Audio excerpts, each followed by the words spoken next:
Hey guys, welcome in. Merry Christmas. We hope everyone had a great Christmas. It is week 19. This is Wildcat Weekly. Let's go.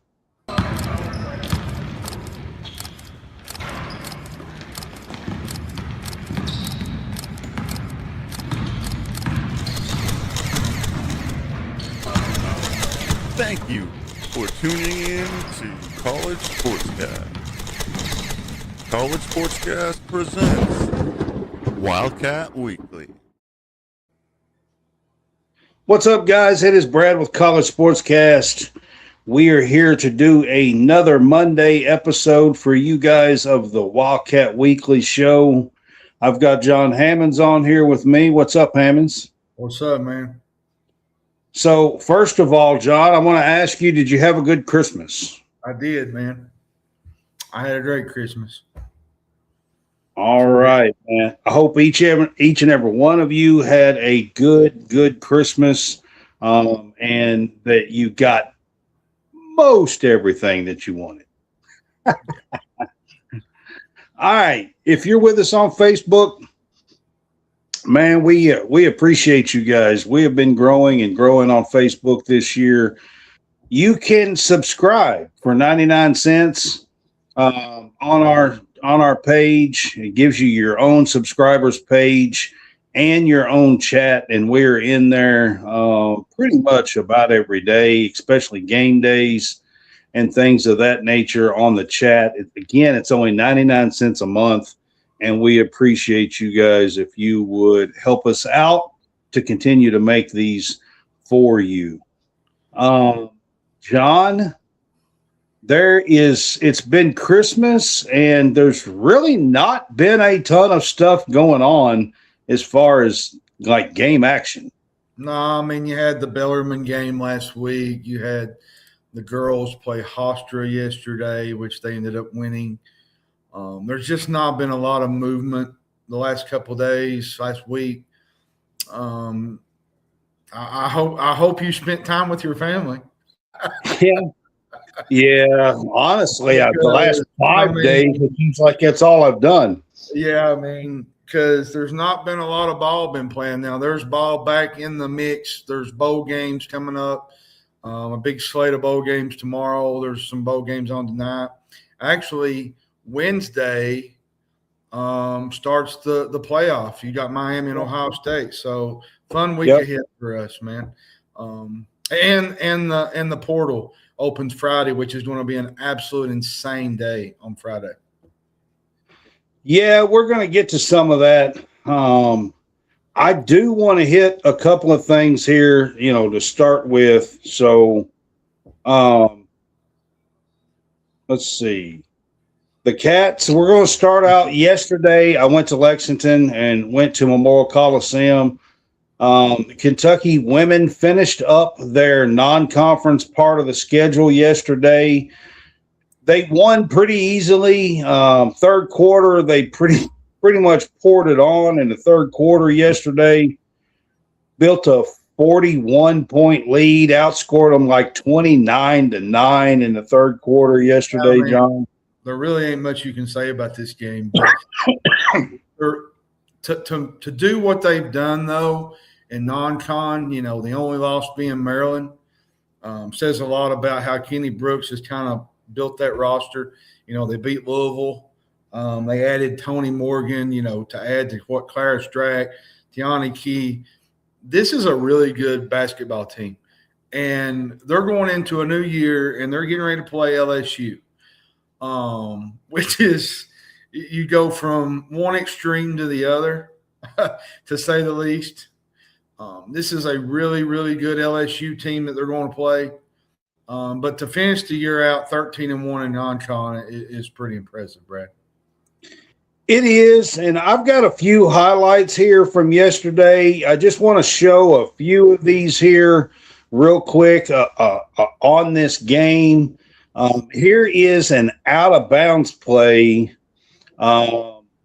on their side of the basket to Clara Strack, and Clara had a great game yesterday. I just want to give the girls a little bit of props.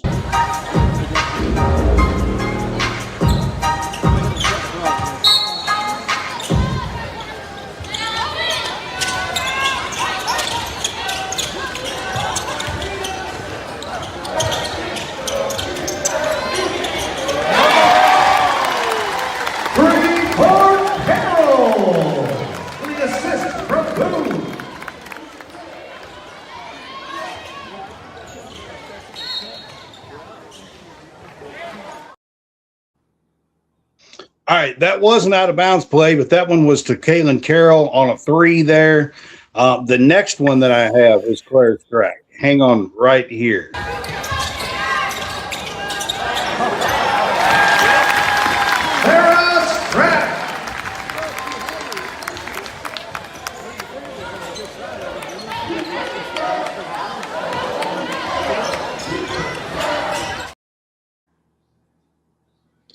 So a couple out of bounds plays there, John. First one we saw was KK Carroll, the freshman. Like, she's really coming on lately with some of these games. She's been shooting the ball really, really well as of late. She's up to about 36% from 3 on the season, and that's coming up because she was quite a bit lower than that. And then, of course, Claire Strack yesterday, she barely played in the fourth quarter. She had 24 points, 11 rebounds, and 7 block shots yesterday. Pretty impressive. She's had a really great year, Brad. You know, Kaylin Carroll's playing well. You know, the whole team is kind of gelling to getting into SEC play. And now they kind of up the ante a little bit where they're going to have to play a really good LSU team that got some really, really good guards. For sure. Another player that's really coming along the last few games and upping her play is Amelia Hassett. I've got one more clip here that I want to show. Amelia had 5 3-pointers yesterday. She finished with 18 points, 5 rebounds, 4 assists, a block shot. She really played well yesterday, and trying to give some of these girls a little bit of just hype here on the show.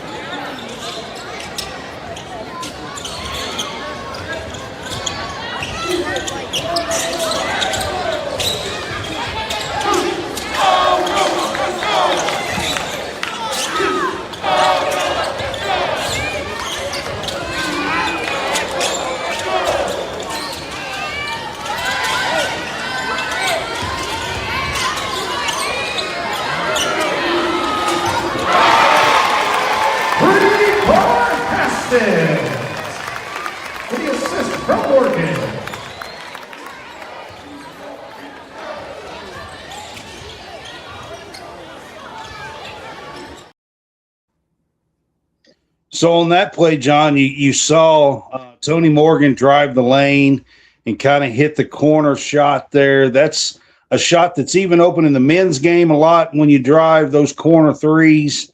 And Amelia was 5 of 8 yesterday from 3-point land.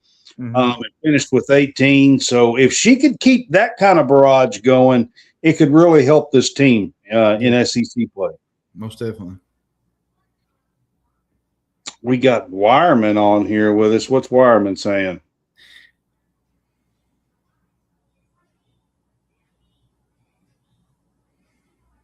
Yeah. Whatever. He's talking about the whole Joe Tipton thing. Yeah. We'll get to some of that when we're talking about the women, but you mean the men? I mean the men. I'm sorry, we're talking about the women. But we'll get to some of that. All right, John. I want to ask you, talking about the women here, talking about getting into the SEC play. We'll get into the LSU game next, but I just want to ask you, in your opinion, what you have seen so far from this Kentucky women's team and Kenny Brooks and his players here, and what we've seen in SEC play. How do you think these Wildcats will fare in SEC play just overall? The jury's still kind of out on this team going forward. Now, LSU's tough. Oklahoma's really, really good. Texas is probably your best team in the league next to LSU. It's going to be a fight to get to top 6. Let's just be honest. The top 4 get buys in the SEC tournament. So that's what I'm saying. You're going to have to really win some games you're not supposed to win. You're going to have to maybe pull a couple of upsets. beat a good Texas team, beat a good Oklahoma team. They can't have the inconsistency that they had a year ago. There was a couple of games like the A&M game, the Texas game, where they kind of stayed in the game with them, and then Texas kind of pulled away a little bit. You're going to have to be more consistent in some of these games that they play. But I feel like they got a good team. Like I said, Toni Morgan's good. She's a good distributor of the basketball. Clara Strack's playing as good as anybody. They lead the nation in block shots. They're hitting. They're a top 10 defensive team in the country. Outside, they're shooting at a really high clip. So, opportunity there for them to do some damage in the SEC. And speaking of the LSU game, I just want to say this. I don't expect to win this game. I don't. But we should not be overlooked in this game. Like I said, you got Clara Strack at 6'5". You got Amelia Hassett at 6'3". They got a really good steady point guard, and Toni Morgan. But LSU has some guards that I want to talk about. Flau'jae Johnson. We will. Let me get to this next topic, and then you can hit that real quick. But talking about the SEC, John, I want to run through a couple of things real quick, talking about the women. So they play some tough road games. I mean, they got LSU on the road. They got Texas on the road. They got Tennessee on the road. They play Vandy on the road. They home games. They get Vandy at home because they play them twice. Mm-hmm. They get Oklahoma at home, Ole Miss at home. Those are, South Carolina in the season at home. Those are some really key and important games, and Kentucky's got to find a way to win at least half of those, at the very least. At the least, if you want to get top four, I think you got to win at least a couple of those.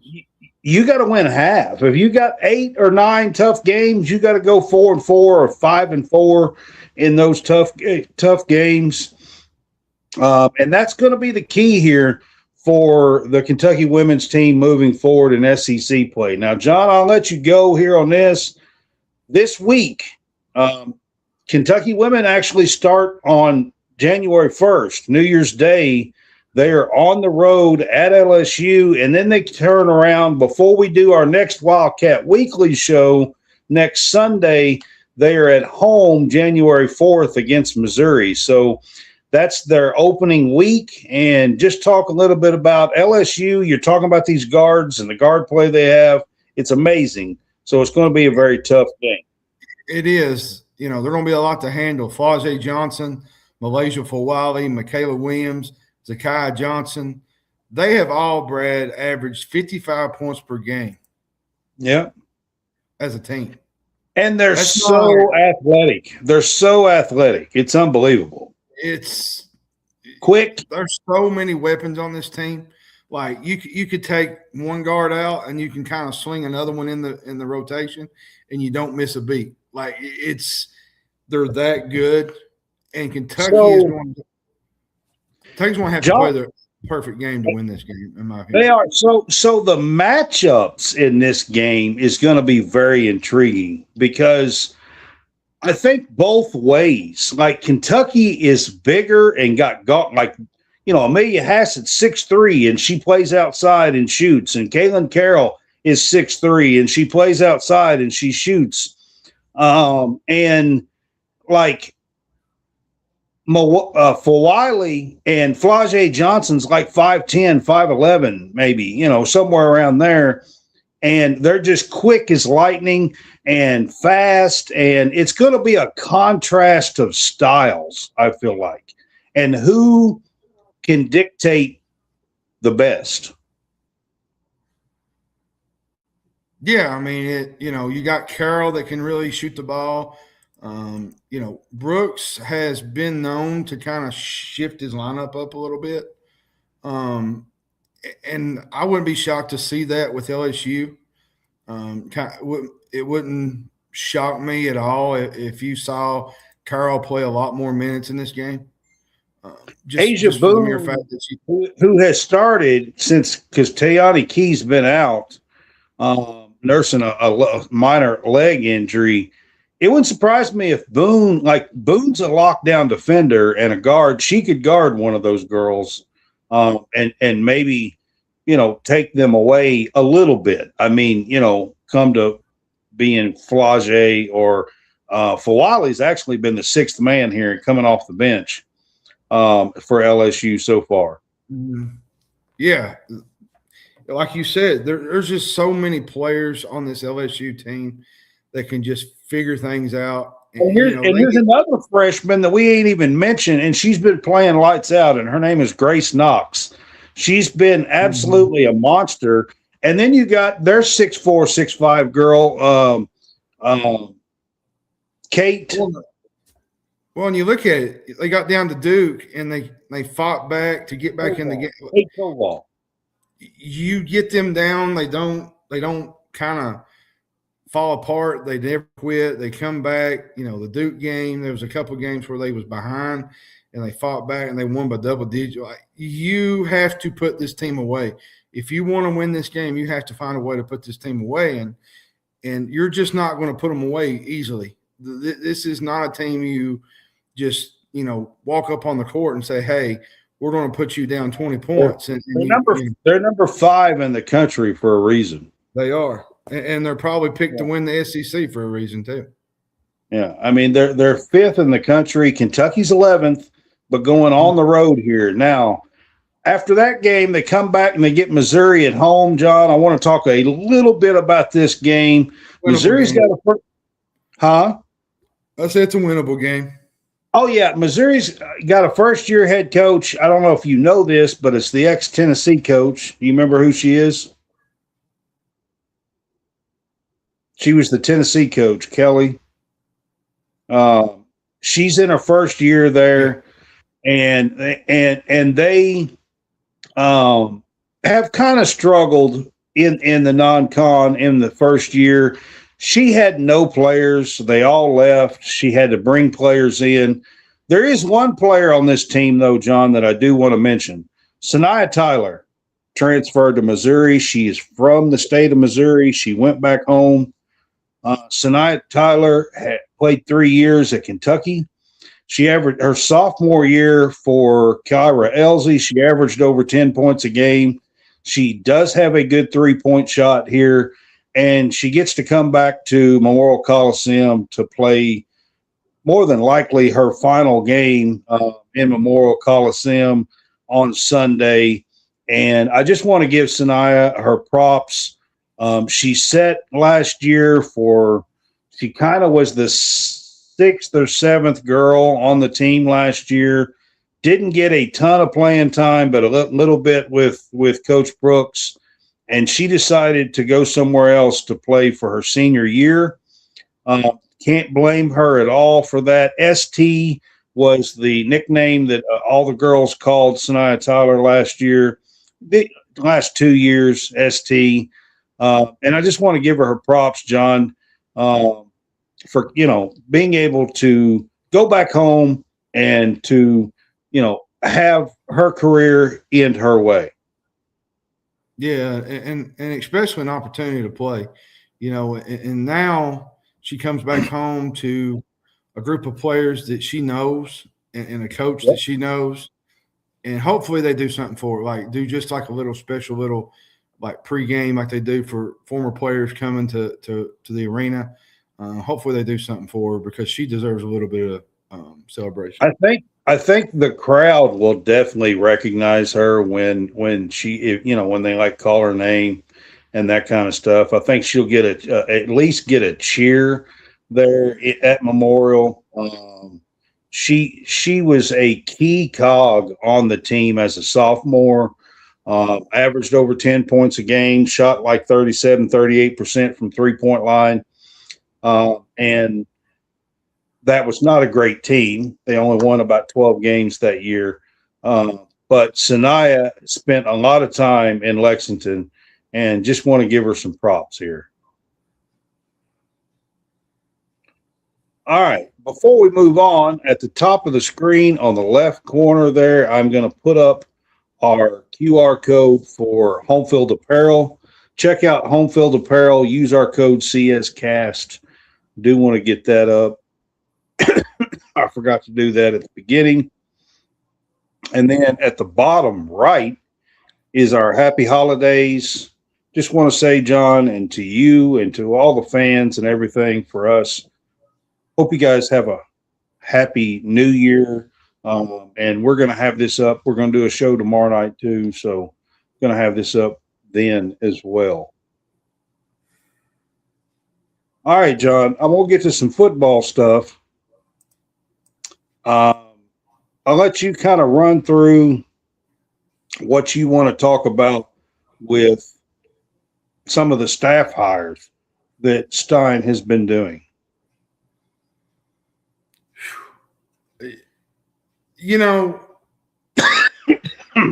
I look at it from, there's a whole new operation here. I've not necessarily seen a coaching staff the way Stein has built it here at Kentucky. He's built it like an NFL type, operation, GM, assistant GM. Assistant GM, yeah. Assistants to assistants.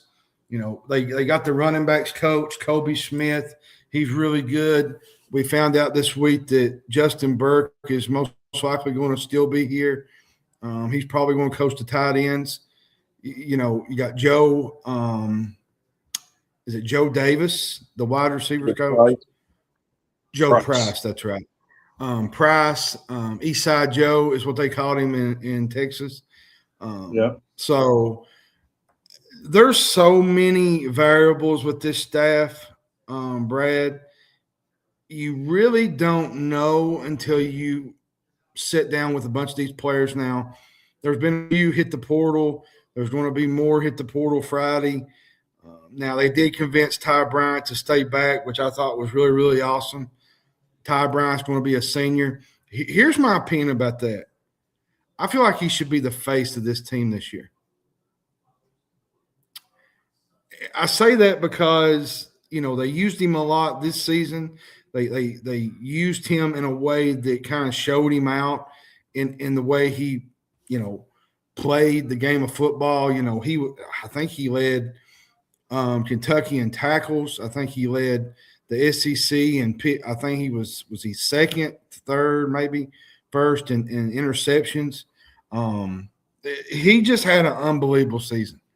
And getting him to come back, opportunity for Cutter to come back. I don't know the issue with Cutter right now because there's a lot of variables going on with the whole Novosad transfer commitment. You told me that this would happen. Now, I don't know what's going to happen between now and Friday or next week, but there's still quite a bit of players that are still left. There's still a whole lot of stuff to find out, to be honest with you. There is. And just as recent as an hour ago, one of your favorites hit the portal. One of my favorites? Nasir Addison. Oh, yeah. I saw that. I was like, okay. Yeah, I saw that. That's a tough one. It is, but I do expect several that's gonna still hit the portal by Friday. To be honest with you, well, you had Stone Saunders. He was another one.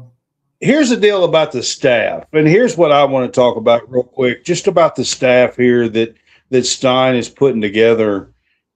So, a lot of the staff, there's two things that I see. Three, I guess, that I see that I feel like Stein is doing here. One, I believe on offense and defense, whether that is through him as a coach, Stein himself, or whether that is through Jay Bateman or Joe Sloan, all these hires seem to have a connection with either him or the OC or DC. That he has hired. They have worked together before. So that is one thing that I'm noticing as he's building a staff here. The second thing is that I want to say that I've noticed is that almost every one of them have worked at a big time program like Oregon or Texas or Ohio State, or almost every single one of them have worked at a big time program. And that leads me to the next one, is that I think the third key here on these staff hires is that because they've been in a big time program, I think all of these guys, or just about all of them that he's put together for his staff, including the GM, the assistant GM, they all know how to handle NIL and big time NIL, and to go after all this stuff and people. Yeah.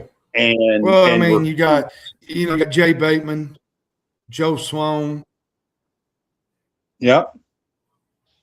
And you got the assistant GM, you got the GM that's been at Oregon.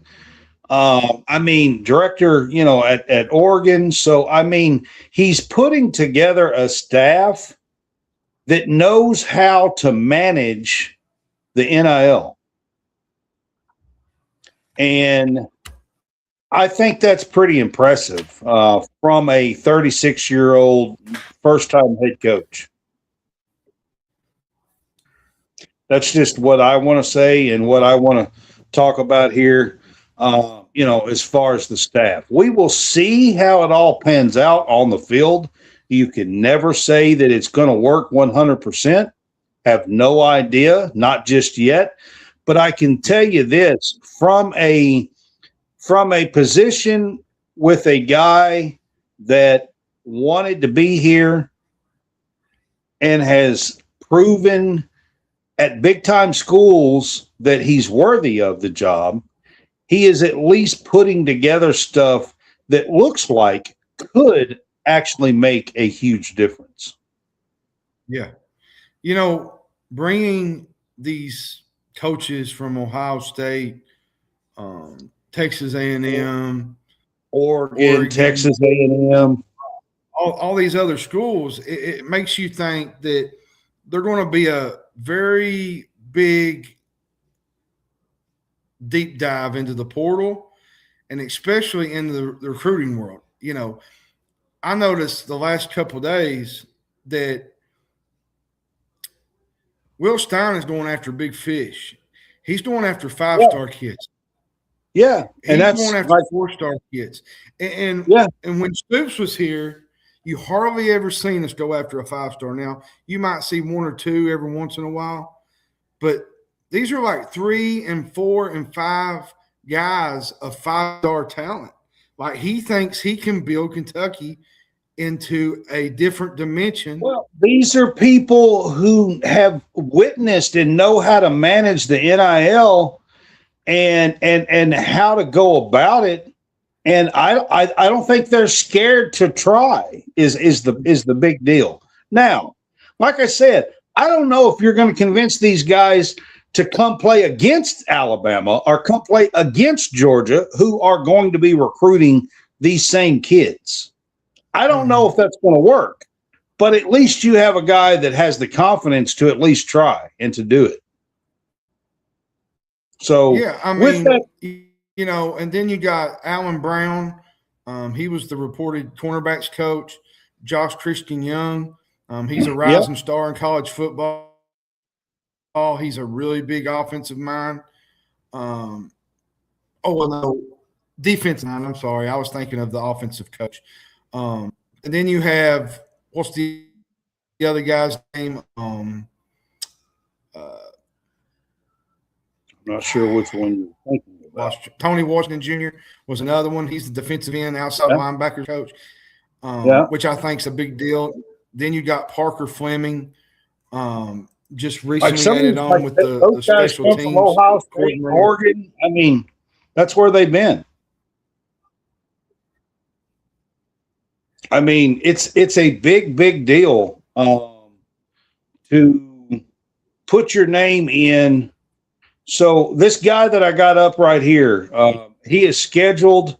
Dylan Berryman is his name. He is a 6'2", 330 defensive lineman. Let me come back. Hold on. All right. I bet I'm freezing. He's a defensive lineman. Dylan Berryman is his name. He has scheduled a visit in January with Kentucky. I think it's January the 15th through the 17th or something like that. He has scheduled a visit. He is a 4-star top 100 guy. He is the number 97th guy in the 2026 draft, or not draft, in the recruiting class. And it's a big deal to be able to get this kid. In the 1st of November, he was committed to Texas. That's how big this guy is. This guy was committed to Texas. Everybody in the country's after him, including LSU, Georgia, Alabama. They're all after him. He has scheduled 2 more visits, one for Nebraska and one for Kentucky. He plans on signing in the February signing. He will be a freshman coming in, joining the freshman class here.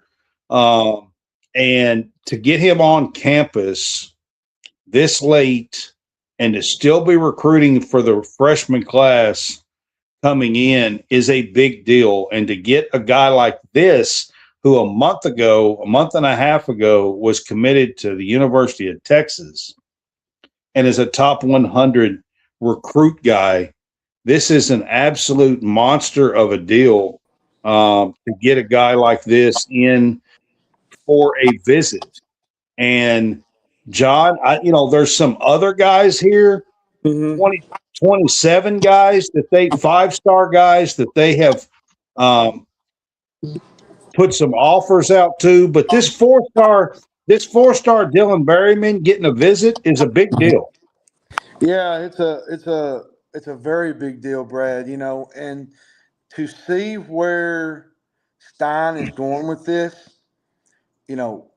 going after 4-star kids, going after 5-star kids. He's a top 100 guy that was committed to Texas last month.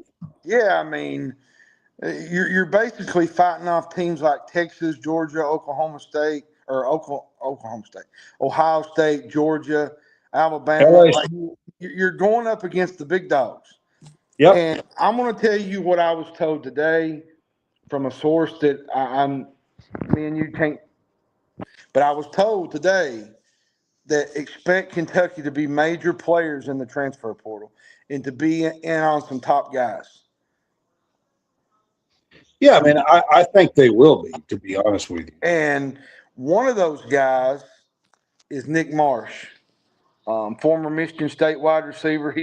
He's one. Chaz Coleman, the edge rusher from Penn State, is one. There's a couple other guys. The kid from Florida State, the cornerback, Kentucky's going to be in the mix for him. Malcolm Simmons from Auburn's another one that they're going to be in the mix for. Now, there has been talk that Cam Coleman would be listen, as much as I would love to have Cam Coleman here at Kentucky. Yeah. The outlook for that one is you're going up against LSU, Alabama. But let me run through a few here, talking about some of the possible transfers, because I wanted to hit that, and then, like I said, I've got some topics here I wanted to hit on. So LSU transfers. I wanted to ask you about Kentucky needs a lot of O-line help. They do. Do you think there's a bunch of O-line transfers, good starters in there from LSU? Do you think we'll be in on any of those? I think you might be in on Tyree Adams, the one that just put his name in the other day. I wouldn't be shocked if he was another one. Listen, Kentucky's going to have to go and figure out their offensive line. There's some guys going to the pros. There's some guys leaving. There'll be probably some enter the portal. It's going to be an absolute train wreck trying to figure out who's staying, who's going, what's happening. Well, John, we have Joe Sloan. Joe Sloan was the OC at LSU, so yeah. There's a relationship there. I think you're going to see a bunch of defensive guys follow Jay Bateman from Texas A&M. Now I wouldn't say 5 or 6. I'm saying like maybe 2 or 3. I mean, it's possible. Now, the next one I want to ask you about is the Auburn wide receivers. You mentioned Cam, but the one that I keep hearing is Simmons as a possibility. Simmons is a game changer, Brad. I said it. You put him in the right offense, and you put him with Will Stein with a quarterback, you got something. Nick Marsh. Do you think we go after a couple of these Auburn wide receivers? Because there's like 4 of them. I think we do. I think there's real interest there. The Cam Coleman thing, it's probably going to be LSU or Alabama. Most likely. Money's going to talk with this one. Now, can you get a guy like Nick Marsh from Michigan State? I think so. Michigan State. If you could get Simmons and Nick Marsh on the wide receivers. You're talking about a completely different setup next year. Oh, yeah. Now, I'll let you kind of go other areas. I talked about wide receivers. I talked about offensive linemen. I know running back, linebacker, defensive backs. What's some other areas you think Kentucky's going to go after? I think they'll hit running back some. I think they'll hit, like you said, wide receiver. I wouldn't be shocked if they didn't go after a tight end to kind of back up Willie Rodriguez. They're probably going to go into the secondary a little bit. They're probably going to dig into the linebackers. The linebackers, there's a lot of help that we need at linebacker. They lost Steven Souls, which was a big piece to that linebacker crew. There's a lot of non-depth in this linebacker room, and you're probably going to see them add 2 or 3 linebackers. Honestly, if we're being honest. My question to you is this, okay? Big names, okay? Top of the line, top, say 30, top 40 transfer guys. How many do you think Kentucky goes after and lands out of the transfer portal? I think they could possibly get maybe 5 at the most, maybe 6. Do you think 5 or 6? How much money do you think that'll be? Kind of the max money wise? Yeah, and I think what they'll do, they'll try to add just pieces one by add little after that. Yeah, solid pieces slide a guy in at inside linebacker, slide a guy in at cornerback, slide a guy in at offensive line. right. Maybe get a backup quarterback. But you think they'll be aggressively going after 5 or 6 top guys, NIL wise, money wise, and competing money. I think this tackle Ori Williams is one to watch. He played, I think, 12 games last year. He was really, really good. LSU rotated a lot of those guys. There was a lot of rotating. There's a lot of injuries last year for them. I said it yesterday. Kentucky needs to go hit this portal hard at LSU, where Joe Sloan made a living there. As an offensive coordinator, kind of grab some guys from there and see what happens. Get you a couple offensive linemen, maybe get you a defensive back. I don't know. I'll tell you right now, it would be an upgrade. If we could get a couple of Auburn and LSU guys, those are SEC caliber. They're already there. They're 4- and 5-star kids. A lot of them are. And if we could land, that would be a huge upgrade for Kentucky football right off the bat. It definitely would, Brad. Right off the bat. And not to mention that, Kentucky's also losing their best offensive lineman to the pros. Jalen Farmer. So there's issues along that offensive line. And listen, as better as it was last year, it still needs improvement. There's still some issues there with the offensive line. They need. I'm going to be honest with you, Brett. They probably need 7 guys on the offensive line. Yeah, but I don't think you can pay high dollar for 7 guys. No, you're probably going to have to slide pieces in there I mean, you might be able to pay high dollar for 2 or 3 offensive linemen. Then you get some backups. Yeah, some but backup I guys. don't really think you're going to be able to pay high dollar for 7 offensive linemen. I would not be shocked if Kentucky don't get involved with the running back from Missouri, the Davis kid. Yeah, that's a kid that was committed to Kentucky. I'll tell And you part of another the one. reason, I part of the mentioned him reason why earlier. people talk about Cam from Auburn is because Kentucky was heavily recruiting him before he committed to Auburn. They was. But now, however, he really wasn't in their top 3. He might have been in the top 5 or top 6. I'll tell you another one. I already mentioned him was Chaz Coleman from Penn State. Yeah. Kentucky almost landed him, Yeah. and he went to Penn State. So that's a name to watch kind of Friday. And I'm going to say this. I know everybody's saying, well, what's going to happen between now and Friday? Well, you better buckle up, so I can tell you. Well, it's not just going to be Kentucky. It's not just going to be Kentucky. It's going to be all there's over. going to be some teams that are going to get absolutely gutted. Well, LSU, I mean, there's already like 16 kids or something with their name in the portal before I read today, opens. The James Madison that was in the Yeah, playoffs, yeah. they lost every single starter off their team. Yeah, I mean, that doesn't surprise me at all. Yeah. Yeah, it's going to be a just like head spin basically for days for the next like 3 or 4 days after Friday, to be honest, starting Friday. And I'll say this before we move on to basketball. Nasir, I wish you the best. Yeah, absolutely. There's nothing. His dad follows us on here. Yeah, yeah. And I just wanted to say to him, whatever he decides to do, I wish him the best. I felt like he was a big piece coming back.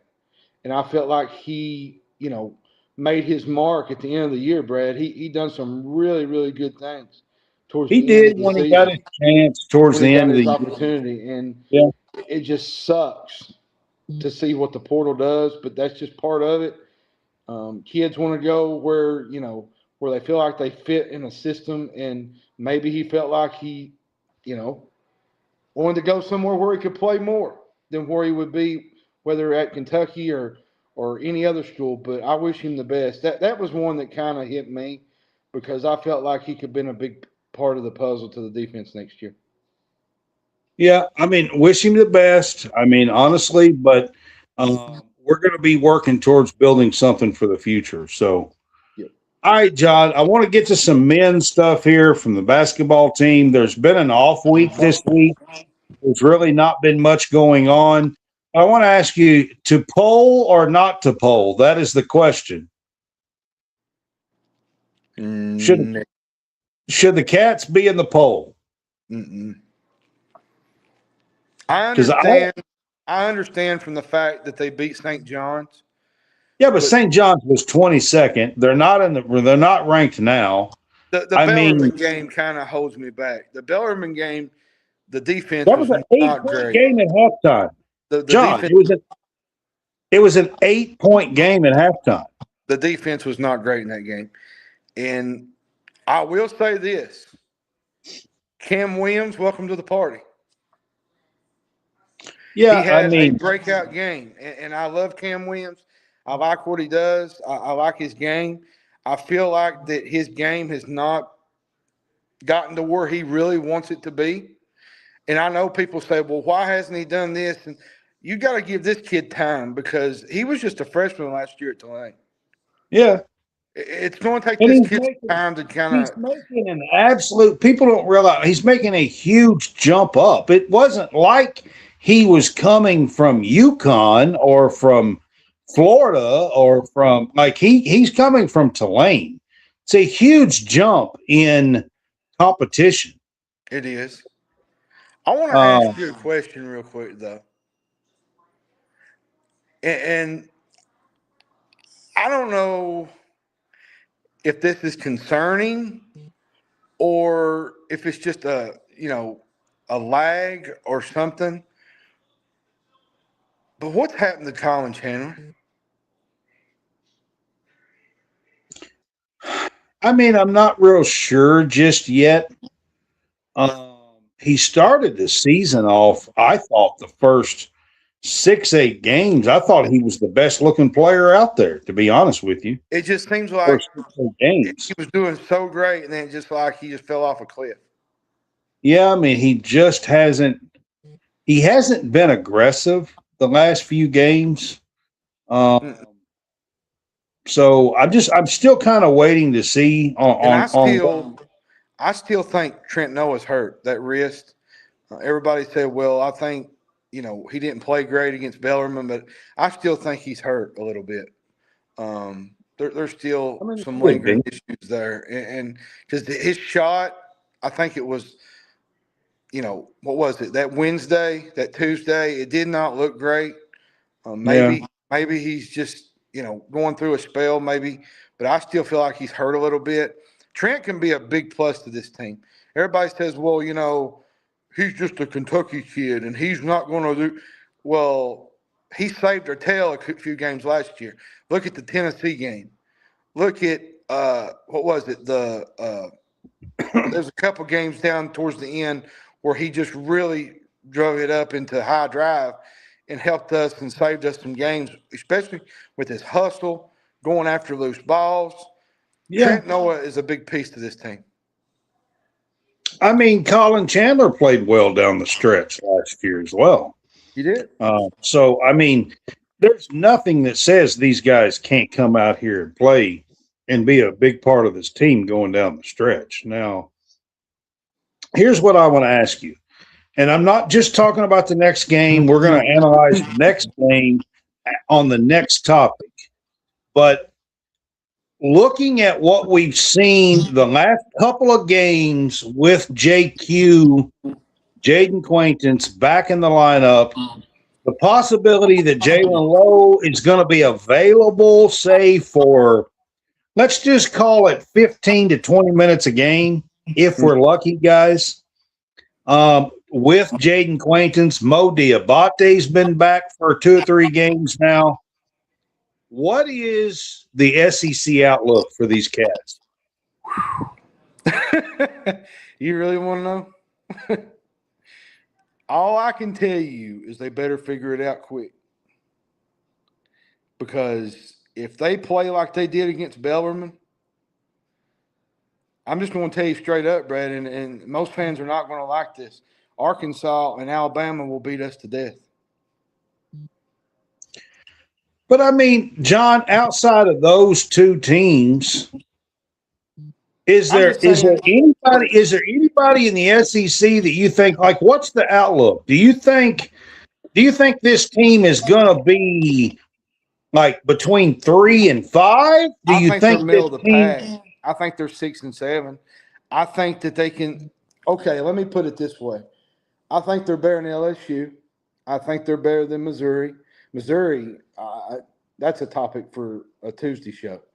I don't know what's happened to Coach Gates, Dennis Gates. It's went to pure hell. So I'll leave that at that. But Missouri's another team. I think we're better than Georgia. I do. South Carolina. I know Georgia has had a pretty good year this year. They're ranked, but they've struggled in certain games. They haven't really played nobody. The jury's still out for me is on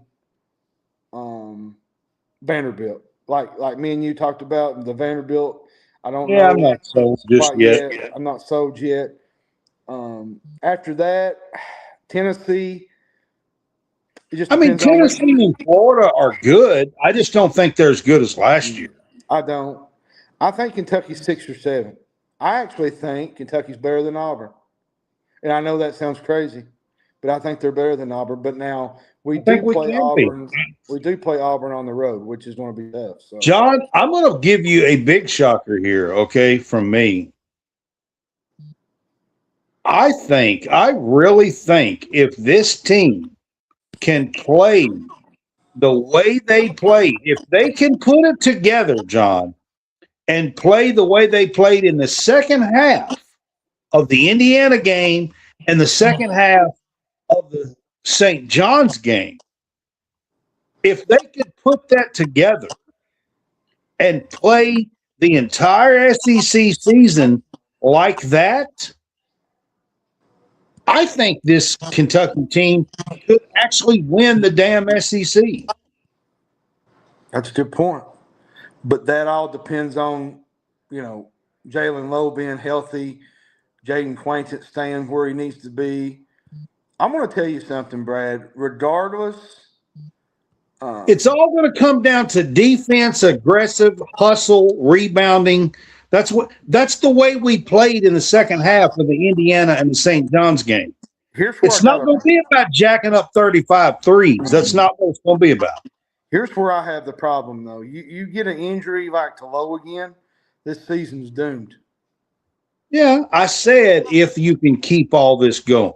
Yeah, that's what I mean. But yeah, if you keep it going, I think you can finish top 2.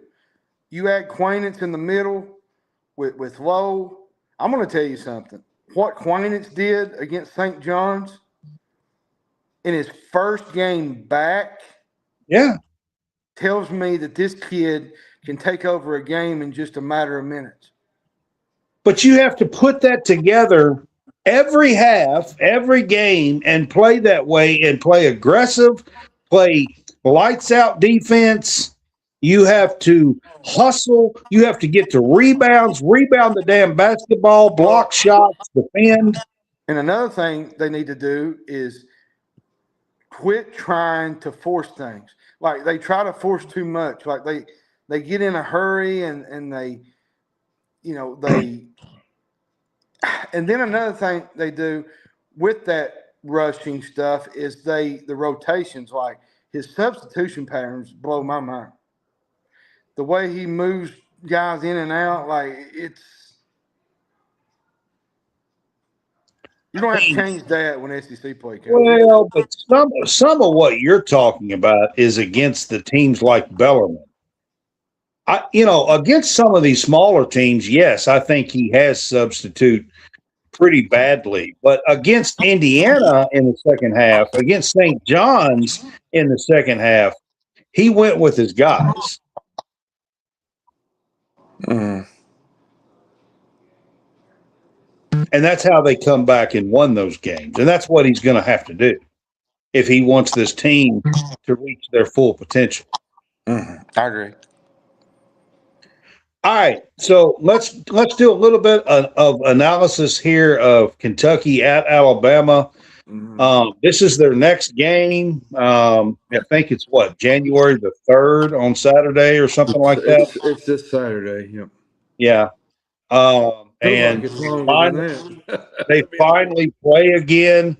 They are at Alabama, John. We all know Alabama kicked the shit out of us last year a few times, 3, I think, to be honest with you. The first game, Kentucky really should have won. But I want to ask you about Mo Diabate.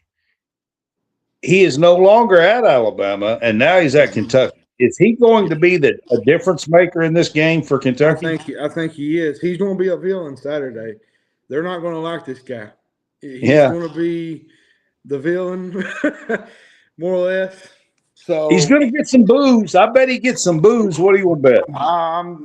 Most definitely. Here's the thing. Yeah. Last year, you look at this team. They had the shooters to, kind of offset what they was doing. Now, here's the problem. You can't get down 20 points to this Alabama team with this Kentucky team. Just can't happen.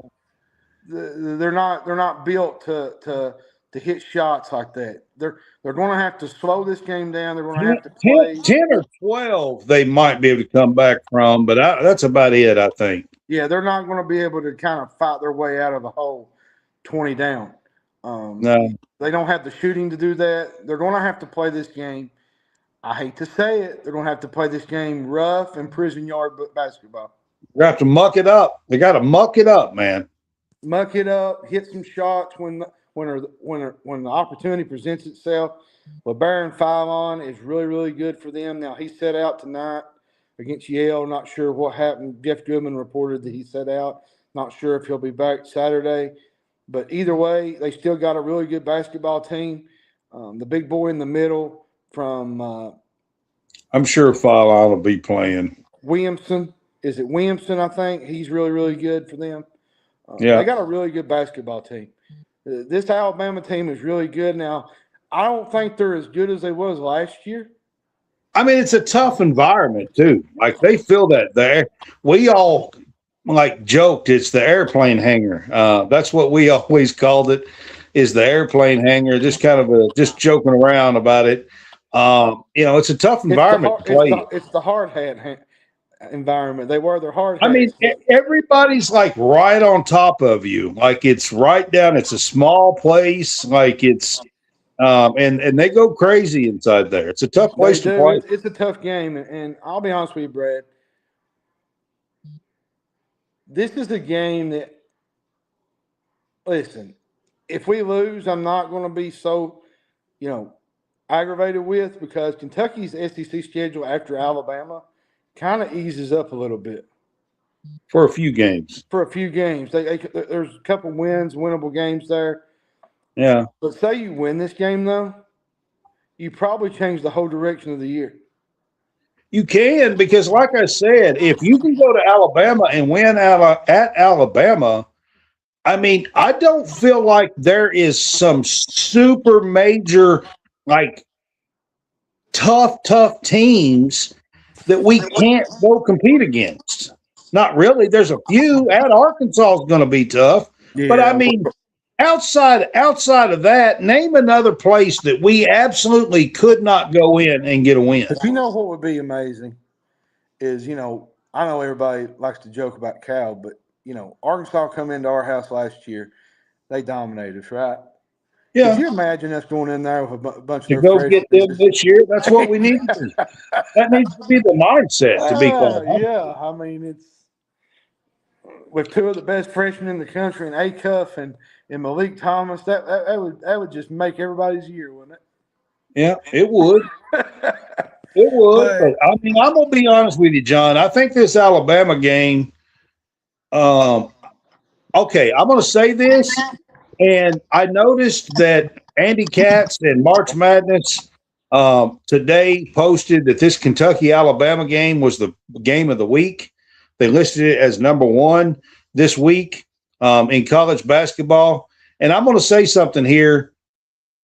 I think the women going to LSU to open on the road at LSU is actually a more tough game than the men going to Alabama. Yeah, I agree with you.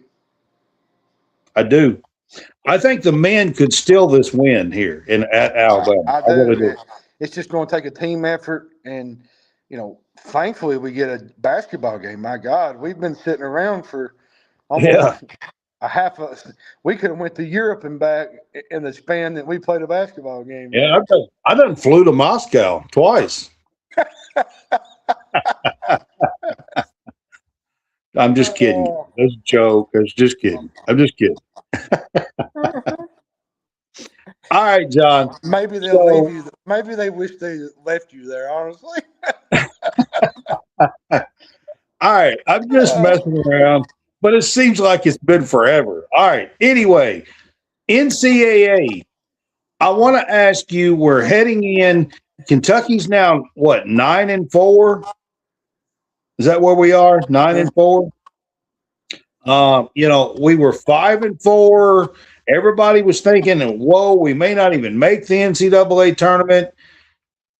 I think after JQ has come back here, I think people see that this is going to be a tournament team. What's your scenarios? Where do you think Kentucky tops out at? I think they get in with 18. 18 wins? 19, maybe 19. They're probably going to win 19 games at the minimum. 20 if we're going for an upset or two, but 19 of those are going to have to be against decent teams like Tennessee at home. I mean, that's only 10 wins. That means you're saying Kentucky's going to go 10-8 in the SEC. Yeah, I just don't feel confident about this team right now, man. I just don't. I'm going to be honest with you. I feel like this team, I don't think this SEC is all that great. If this was last year's SEC, I would agree with you. I just don't think this SEC is all that great. But this Kentucky team has a tendency to play down to everybody, like Missouri, LSU. They have a tendency to have those games. 12-6 seems pretty attainable to me. It does. Do I think they can win 21? Yeah, I think they can win 21 games. But they're going to have to 12-6 would put them at 21. They're going to have to upset a few teams. They're going to have to beat, Tennessee. Alabama's going to have to be one. Florida, so that puts them at 21-10 heading into the SEC tournament. Where do you think a 22-11 Kentucky team? What's the NCAA ceiling for that team? They're probably a 6 seed. Are they a 5 seed, a 8 seed? What are they? They're probably a 6 seed, and they're probably going to play a 3 seed in the second game, which is a team sort of like BYU. That's going to be a tough road. Yeah, this season's not going to be what everybody expects it to be. There's going to be some bumps in SEC play. I'm going to be honest with you, John. I'm going to be a little bit more optimistic than that, okay? So I truly think that this team, if they can stay healthy and play like they did in the second halves of the Indiana and St. John's game and play full games and get JQ really going, and at the end of the year, he's averaging 18 points and 12 rebounds a game and 3 or 4 blocks, and if they really use him and Diabate and Cam Williams can knock down some shots and Owe can get his 15, 18, 20 points every night and spread the floor out and get him going, and Jalen can come in and play 15 or 20 minutes because I think that's going to be his max, I think this team could win the SEC and go 14-4. Yeah, but the problem I have with that is sometimes the offense gets stagnant, and you can't do that in some of these SEC games. Yeah, but if you're playing aggressive and get the ball up and get it down low and get a bunch of offensive rebounds and play that way, you're going to score a hell of a lot more points than bricking threes. Yeah, I agree with you. That's all I'm going to say. So I'm talking about you have to play a certain way with this team to do this. You got to play. If y'all remember the Oscar Sheboy team, you got to play more that way with this team. Ugly. Play ugly with Wheeler and Ty Washington, hit shots when you need them. Yep. Kind of, make runs when they're there. That kind of thing. Wireman says he thinks John's being too negative. I'm not being negative. I'm really not. I'm just, trying to be level-headed so I won't get let down. You know what I mean? What I'm saying is everything kind of has to go their way. They have to stay healthy. They have to play a certain way in order for that to happen. Here's the thing I worry about. A 14-4 Kentucky team in the SEC, if they could do that, you're looking at a 23-8 team. And if they could get to the SEC championship game, whether they win it or not, if they could at least get to the SEC championship game, that would put them at 25-9. I think Kentucky could be a 3 or 4 seed. Yeah, I'm not disagreeing, Brad. I'm just saying, with Lowe, all it takes is that shoulder to just pop out. It does. Not one little wrong move. Right. I'm not saying if that's the case, then I think Wireman is completely right. You're looking at 9-9 or 10-8. Let's just hope he can stay healthy. Let's pray for good vibes in the new year. That's all I can say. Because, I want it to happen. I'm the biggest UK fan around, but I also have to be neutral when it comes to certain things before being let down. Well, that's the reason why I've got scenarios. That's the reason why I've got that word on there. I'm talking about. I'm not being negative. If I was being negative, it'd have been the Dallas Cowboys. So I'm talking about the top scenario, and I'm talking about where I think more the bottom scenario would be. If Wireman wants me to really be negative, I can get negative about the Dallas Cowboys because I'm really in the mood to talk about that right now. Good grief. You can go ahead, John, and you can record what you're going to say about the Dallas Cowboys, and you can play it 5 years from now. And you can just quit talking about it. Yeah, that's true. You can record it, just play it 5 years, play it every year. You don't have to talk about it no more. Every year's a year. Yeah. You don't have to talk about it no more. You can just move on. That's true. That's true, Brad. Let's You move just on to move some on let's from that. move on to some volleyball, man. All right, man. I do want to hit just a couple of things on the volleyball here. Of course, they ended the season national runner-up, but I do want to get to a couple of things here. So Eva Hudson signed with an Atlanta pro team. She is already there. She's going to be starting with this pro team in January. Their season runs from January to March. She signed with a pro team out of Atlanta. I just want to congratulate her. What a special season she had for the Cats. She did, man. She done some incredible things. Really want to miss her being a part of this team. She broke a lot of, Big Ten, SEC record. She's done a lot of things good for the game of volleyball in college athletics. And to see her cry and hurt after losing to A&M, like, it does something to you, Brad. And I know people say, well, it's just a volleyball game. Well, not to these kids. These kids fought their tails off all season long. I've seen a few people trashing them on social media, why they couldn't do this, why they couldn't do that. Listen, do you know how hard it is to win a national championship? In any sport, anywhere. People think you can just jump out there and just hit a ball. I mean, look, volleyball has like 6 or 8 teams that have just dominated volleyball for decades. It's not easy. Huh? I said Nebraska was one of them. Yeah, Nebraska's one of them. Yeah, but there's about 6 or 8 teams that have just dominated the sport for decades. And it's not easy to crack those and get up in there and do what Craig Skinner and these women have done over the last 5 or 6 years at Kentucky.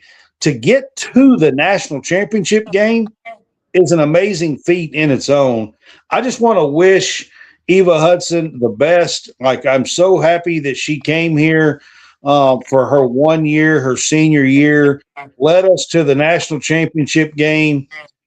She has signed with this Atlanta pro team, and I hope that it covers, I don't know what kind of contracts they get when they sign with these pro teams. I'm not sure how that works. It's only an 8-team league. I do know that. So I'm not sure how that works, but I wish her nothing but the best. Yep, same here. All right, real quick on this topic as well. Kentucky has signed out of the transfer portal from Notre Dame, an outside hitter. Her name is Morgan, and I'm not 100% sure. I don't want to butcher her last name, but I'm not. John, do you want to try her last name? Gertay or something like that? Yeah. She was an All-American, Brad. She had over, near 500 kills. Nearly. It's like 497 or something like that. It's a big piece to this team, with Cassie O'Brien coming back. You got Asia Thickman coming back. Delay's back. Morgan, This is going to be Molly Tuco. top 5 team. It's going to be another top 5 team next year. Oh, absolutely. They will 100%. They will 100% start the year off inside the top 5. And then you had the one girl transfer to Louisville, which set me off a little bit. Yeah, that's the next thing I wanted to talk about. I don't hate her for doing what's best for her. It's the fact that she went to a hated rival. That's right next door, basically. Right next door. Yeah. I mean, look. But I do wish her the best. Brooke, I have nothing but like I have loved watching you play the last 2 years. She's just a sophomore this year. She's really good. She played more as a freshman. They brought in Eva Hudson. She didn't get to quite play as much as she did as a freshman. She is an outside hitter. And on the right side, basically, that's where she played as a freshman. She didn't get to play quite as much this year as she did last year. And I think that played a part in her transferring. I do hate that you go to a rival like Louisville, who has a good team and a good program. I will give it to them. They do have a good program there. They do. But beyond that, I just want to say that. And then Coach Skinner and the team here, we've kind of hit this already, but with what they have coming back and then landing this 6'5" girl from Notre Dame who will be a junior next year, outside hitter, to maybe take Eva Hudson's place on this team, like they could easily be a Final Four team next year. Yeah, I mean it's right there for the taking. And to kind of add to what you said about Brooke, she I joke about the whole Louisville thing, but she is a really good player. And Louisville's getting a really good player. So just don't like the rival aspect of it, but I do wish you success in everything you do. So yeah, I mean, she is a really good player. I'm actually going to miss her. I was hoping she would come back. I knew that she was preseason picked as an all SEC team girl, preseason, like on second team or something. But she just didn't get to play as much this year because of Eva Hudson and Lizzie Clark. I want to say something real quick before we get off this volleyball stuff. We need better media members in media. More knowledgeable. We need more transparency. We need more actual reporting, not saying something and hoping something flies on a wall and sticks. And I know everybody's probably wondering what I'm talking about, and I'm talking about the player that Kentucky was apparently involved with that was not even the case. Yeah. Trenton Flowers. And it wasn't Kentucky. There was a few schools that didn't even know that they was even on a list. This is true. And we just, like I said, we just need better reporting in media. We need better transparency. We need more reporting and less, clickbaits. At the end of the day, that's how you lose your reputation. I mean, I understand having contacts, and I understand that you get information from people, and maybe they have been right and they've never steered you wrong in 20 times or 50 times, and you just get to the point where you trust them. But here's the deal. Sometimes where they get their information from may be wrong. And they've told you something that you have trusted them on because they have been right 27 times, and you run with it. You have to do some due diligence yourself and check things out. I'm going to tell you somebody that I really like in media, and he's not high strung. He's not big time. He's just a simple country boy, and he does work tremendously every single day. He follows high school sports. He does everything the right way. Now, I wouldn't say he's not big time. He's big time for his area is what I should have rephrased that. He's big time for his area. And that's Les Dixon. And Les, if you're watching this, I want you to know that there's still people out there that see you and see the love that you have for the game and how you present yourself in media. And there's still good media members out there. And he's one of them. Yeah, he's one of the best. You just got to watch what you report. There's some networks out there that I could claim and tell you about to stay away from, that they don't do all that great. They put stuff out there just for clickbait and just to try to get attention, to be quite honest with you. I know where you're going. I mean, there are. I haven't said a name just yet, but trust me, I will. If you push me up, I will. I promise. But I mean, that you do have to. I'll let you guys kind of, here's the deal. When you follow these people and then half the crap they say turns out to be false, if you're still following them a week later, that's your fault. That's on you. You should be picking people who are constantly trying to get things right and to tell you right information, not the first thing you hear. That's why I said I love Les Dixon, because during the whole Reed Shepherd commitment and during all of his time, it was pretty well known he was going to UK. But you had other schools kind of, he might be going there. He's going to spurn Kentucky because his dad went there.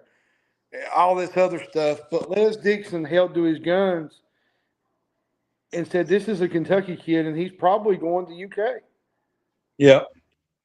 And that's what I love about Les, is that he never steers away from what he's reporting. And we need that more in media. And if Les, if you're watching, I'm shouting you out tonight. You're one of the best media members in the eastern part of the state of Kentucky. You do unbelievable work. And I'm now a Corbin Red Hound. Go Hounds. A quarter? Yeah. Wireman, you ain't right. I know what he's talking about. Those fake groups that we get in. Oh, was it actually something that was on there? Yeah, he donated money to a janitor, apparently. Good grief. Somebody I got to where, guys, Wireman, honestly, John follows most of it, but I got to where I don't even pay attention. I don't even look at it. I pay no attention to these people. Well, and there was another one on there that said Oscar Shibwe donated to Nigeria and that he was getting ready to play ball at UK. And I hate to tell these people, but all these people that are saying we should go after Oscar Shibwe and we should get these guys back and all this stuff because some of these former semi-pro players are coming back to college and all this crazy stuff that's going on. I'm going to tell you guys right now, I'm going to look you straight in the eyes and I'm going to tell you, if they played ball here before and declared for the draft, they are not, I repeat, they are not coming back to play here at UK. I don't know where is that, but Oscar Shibwe is never coming back to wear another Kentucky jersey on the floor in real time. Okay, unless it's like those alumni things, and I'm talking about in real time at Kentucky. Yeah, real time, yeah. That's not happening. Y'all can just forget it. It's dumb. Drop it. Yeah. I'm excited. I mean, I'm kind of excited about our show tomorrow. Getting to pick some of these playoff games. It's exciting, Brad. Wireman, I agree with you, man, 100%. That's why we're bringing it up and talking about it. Drives I'll me work around the insane car and too. post some stuff. Then a Yeah. page like that. And then they'll get all these hits and all these shares and everything because they post false crap and stuff. Yeah, I they get get it. all the. Everybody says, "Well, that's awesome and that's great," and everybody so gullible in the comments that they don't look at what's being reported. I mean, Lord have mercy. If you're out there reporting that Oscar Tshiebwe wants to come back and that it might happen and all this, you need to you need somebody to come along and pick you up and drop you off in like Greenland.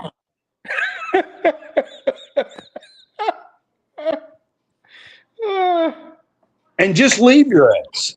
No passport, nothing. Just leave you. Oh, That's what needs to happen. oh, mercy. I won't end on that note. I'm telling you. That's what needs to happen. Bye. I hope you have a nice life in Greenland. Yeah. Oh, I'm telling you. oh, All right. goodness. Oh. Guys, we are going to be back tomorrow night. We are going to do our game day pick'ems tomorrow night because the first playoff game quarterfinal is Wednesday night. So we are going to cover the 4 quarterfinal games for college football playoffs. Last year we did a live show for the championship game. We might do that again this year. That was really fun to do a live that night for the championship game. We're looking forward to these games for the college football playoffs. I am going to throw in the Alabama game, the LSU game for the women over the weekend, and a few others. So look tomorrow night for our game day pick'em show from College Sportscast. And we've had a little fun here. Went a little longer than I thought we would because it didn't seem like there was a whole lot to talk about. I'm going to drop you off in Greenland. I'm telling you, no computer, nothing. Just drop them off in Greenland. Oh. Have a good night, everybody. All right, man. Y'all have a good one. We will see you tomorrow night.